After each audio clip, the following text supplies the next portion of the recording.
السلام علیکم ورحمۃ اللہ۔ سورہ نساء مدنی صورت، چھٹے سپارے کا پہلا رکوع، آیت نمبر 149۔ اعوذ باللہ من الشیطان الرجیم، بسم اللہ الرحمن الرحیم۔ ان تبدو خیرن او تخفوہ او تعفو عن سوء فإن اللہ کان عفوا قدیرا۔ اگر تم کوئی بلائی علانیہ کرو یا خفیہ کرو یا کسی کا قصور معاف کر دو تو اللہ خود بھی بڑا معاف کرنے والا ہے اور ہر بات پر قادر ہے۔ جی اے مسلمانوں، اگر تم کسی زیادتی کا جواب بلائی سے دو یا ظالم کو بددعا کی بجائے دعا دو یا اعلانیہ یا خفیہ اس کی بلائی کی کوئی تدبیر سوچو یا اس کا قصور معاف بھی کر دو تو یہ تمہارے حق میں بہت بہتر ہے، کیونکہ تمہارا پروردگار ہر طرح کی قدرت رکھنے کے باوجود ظالموں حتیٰ کہ مشرکوں اور کافروں کو رزق بھی دیا جاتا ہے اور انہیں مہلت بھی دیے جاتا ہے۔ اور ضمناً ان آیات سے یہ بھی معلوم ہوتا ہے کہ جس طرح کسی کی برائی بیان کرنا یعنی غیبت گناہ کبیرہ ہے، اسی طرح کسی کے عیب پر پردہ ڈالنا یا پردہ پوشی بہت بڑی نیکی ہے۔ اب معافی اور پردہ پوشی کے متعلق چند احادیث ملاحظہ فرمائیے۔ آپ صلی اللہ علیہ وآلہ وسلم نے فرمایا، معاف کر دینے سے اللہ تعالیٰ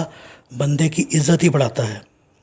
آپ صلی اللہ علیہ وآلہ وسلم نے فرمایا، میری تمام امت کو معاف کر دیا جائے گا سوائے گناہ ظاہر کرنے والوں کے، اور وہ گناہ یہ ہے کہ آدمی رات کو کوئی برا کام کرے، پھر جب صبح ہو تو اگرچہ اللہ نے اس عمل پر پردہ ڈال دیا تھا، وہ کہے اے فلاں میں نے آج رات یہ اور یہ کام کیا تھا، اللہ نے تو اس کے عیب پر پردہ ڈالا تھا مگر اس نے اپنے عیب سے اللہ کے پردے کو کھول دیا۔ ابن عمر رضی اللہ تعالیٰ عنہ کہتے ہیں کہ آپ صلی اللہ علیہ وآلہ وسلم نے فرمایا، جس نے کسی مسلمان کی پردہ پوشی کی، قیامت کے دن اللہ اس کی پردہ پوشی کرے گا۔ آپ صلی اللہ علیہ وآلہ وسلم نے فرمایا، قیامت کے دن تم میں سے کوئی شخص اپنے پروردگار سے اتنا قریب ہو جائے گا کہ اللہ تعالیٰ اس پر اپنا بازو رکھ دے گا، پھر فرمائے گا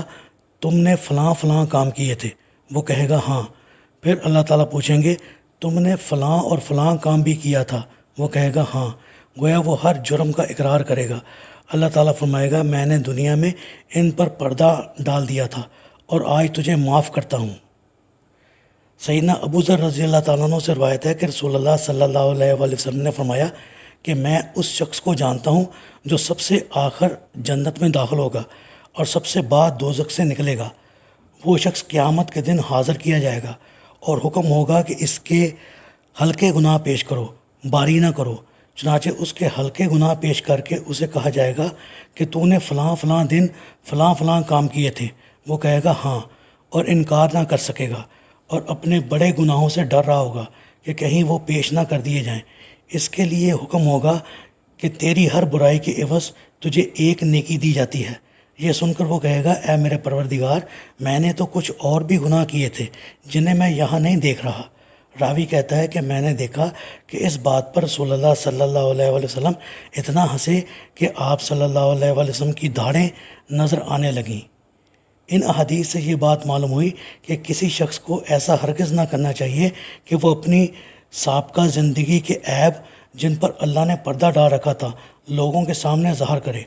اور نہ ہی توبہ اس بات کی مقتضی ہے کہ کسی کے سامنے اپنا کچا چٹھا کھولے رکھے،